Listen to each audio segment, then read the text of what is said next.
विज्ञान से जुड़ी नवीनतम वीडियो को देखने के लिए चैनल की सदस्यता लेना ना भूलें और विज्ञान से संबंधित सभी वीडियो पर जानकारी लेने के लिए बेल आइकन जरूर दबाएं।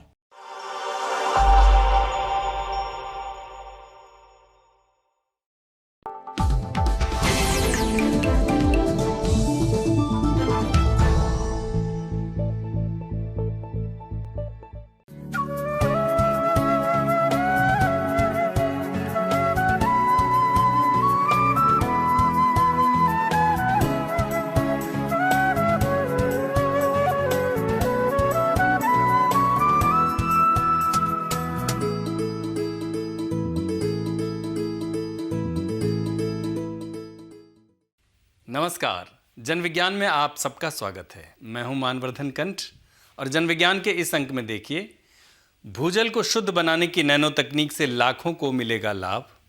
अब 10 सेकेंड में तैयार होगी चाय और पश्चिमी मणिपुर के ग्रासरूट इनोवेटर लेमा पोक्कम ने विकसित की मिर्च की नई लाभकारी किस्म।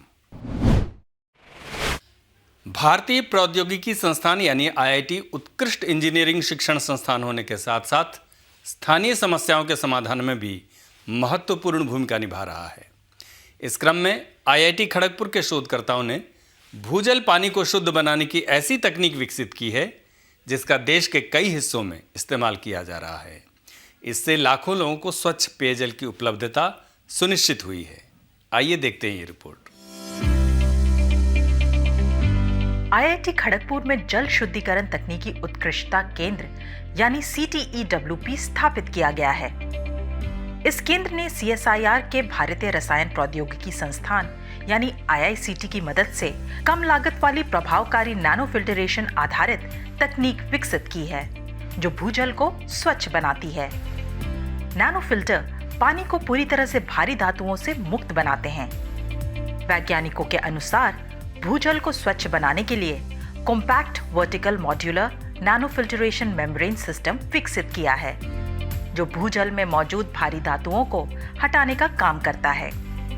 इसकी क्षमता 1 घंटे में 100 से 300 लीटर पानी को साफ करने की है और ये टेक्नोलॉजी हाइड्रोफिलाइज्ड पॉलीमाइड मेम्ब्रेन प्रणाली पर आधारित है जो भूजल में मौजूद भारी धातु जैसे आयरन को हटाने में काफी मददगार है। इसमें ऐसे पंप होते हैं जो पानी को पहले प्री फिल्टर असेंबली में बलपूर्वक भेजते हैं जहां उसमें मौजूद ठोस तत्व, रंग एवं गंध को हटाया जाता है और इसके बाद इसे स्पाइरल वुंड मेम्ब्रेन मॉड्यूल से गुजारा जाता है जहां भारी धातुओं को हटाया जाता है। इस प्रक्रिया में आयरन, आर्सेनिक और पानी की अधिक कठोरता को समाप्त किया जाता है और अंत में पराबैंगनी प्रकाश की मदद से टैंक अथवा पाइपलाइनों में मौजूद रोगाणुओं को नष्ट किया जाता है। विज्ञान एवं प्रौद्योगिकी विभाग की मदद से इस तकनीक को असम के उत्तर गुवाहाटी के एक प्राथमिक स्कूल में भी स्थापित किया गया है। यहाँ बच्चे अत्यधिक आयरन वाला पानी पीने को विवश थे, लेकिन आईआईटी खड़गपुर ने अब यहाँ 300 लीटर प्रति घंटे की क्षमता का संयंत्र स्थापित कर दिया है। अब बच्चों को इस समस्या से छुटकारा मिल गया है। इस तकनीक के जरिए आंध्र प्रदेश एवं तेलंगाना में 3 स्थानों पर 25,000 लोगों को स्वच्छ पेयजल उपलब्ध कराया जा रहा है। चाय हम सभी पीते हैं, लेकिन कई बार तुरंत चाय बनाने की सुविधा उपलब्ध नहीं होती है, जिसके कारण चाय की चुस्कियों से हमें वंचित रहना पड़ता है। सीमा पर तैनात हमारे जवानों एवं खेतों में कार्य करने वाले हमारे किसान भाइयों के समक्ष अक्सर ऐसे मौके आते हैं, लेकिन एक नवाचार से अब चाय की आसान उपलब्धता की राह खोजी गई है। आइए देखते हैं ये रिपोर्ट।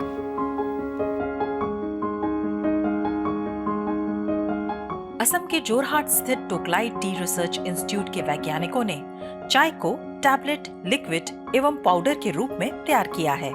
इसका फायदा ये है कि अभी तक चाय को उबाल कर बनाना पड़ता था, जिसमें कम से कम 10 मिनट लगते थे, लेकिन अब इन स्वरूपों में चाय महज 10 सेकेंड में तैयार की जा सकेगी। इसका स्वाद वैसे ही होगा जैसे उबली हुई चाय का होता है।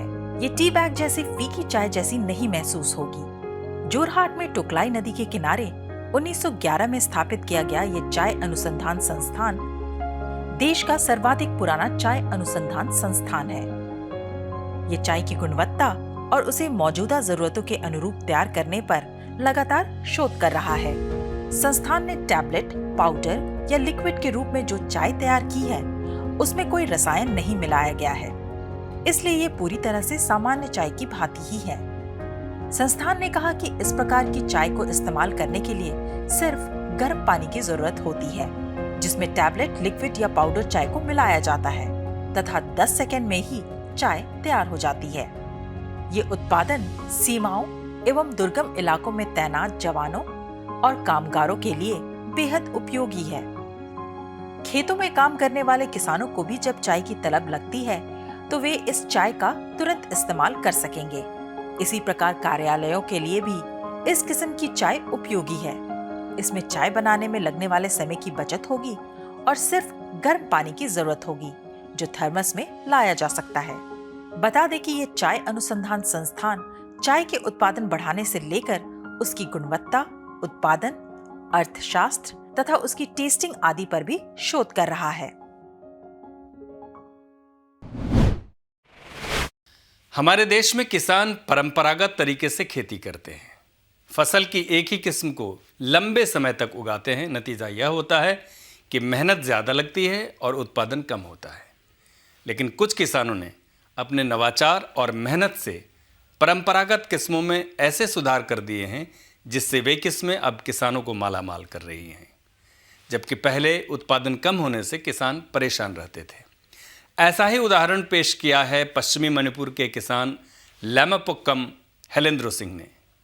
उन्होंने मिर्च की 2 स्थानीय किस्मों को मिलाकर एक नई लाभकारी किस्म तैयार की है। आइए देखते हैं ये रिपोर्ट।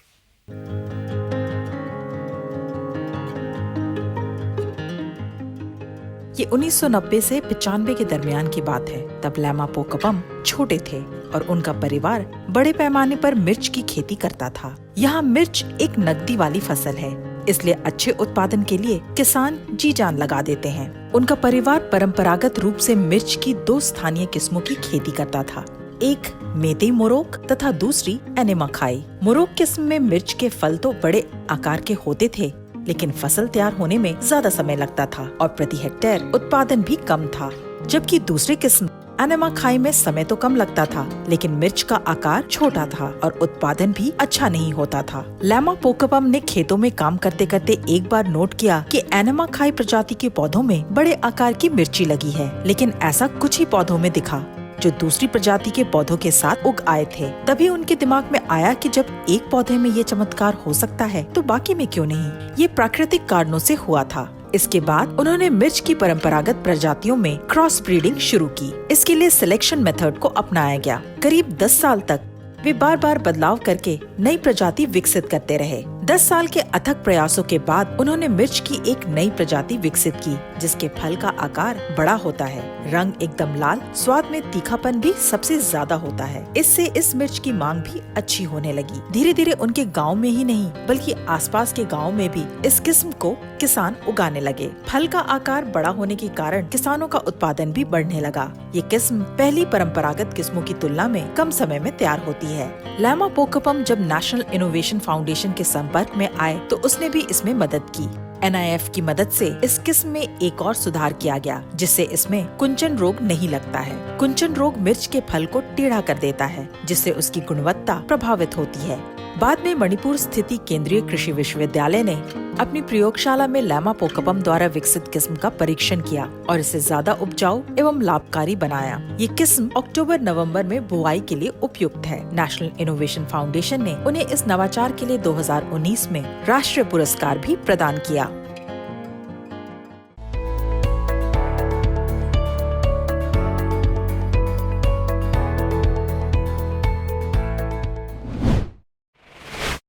जन विज्ञान के आज के कार्यक्रम में बस इतना ही। आप सबसे अनुमति लेने से पहले एक विनम्र अनुरोध। विज्ञान, प्रौद्योगिकी, आविष्कार और नवाचार जगत के विश्वसनीय कार्यक्रमों को देखने के लिए अपने मोबाइल पर इंडिया साइंस ऐप अवश्य डाउनलोड करें। एक बात और, देश का अपना विज्ञान चैनल इंडिया साइंस अब फेसबुक, ट्विटर, यूट्यूब, लिंक्डइन और इंस्टाग्राम पर भी उपलब्ध है। हमारे कार्यक्रमों के बारे में आप अपने फीडबैक एवं सुझाव हमें ईमेल कर सकते हैं। हमारा ईमेल पता है feedback@indiascience.in।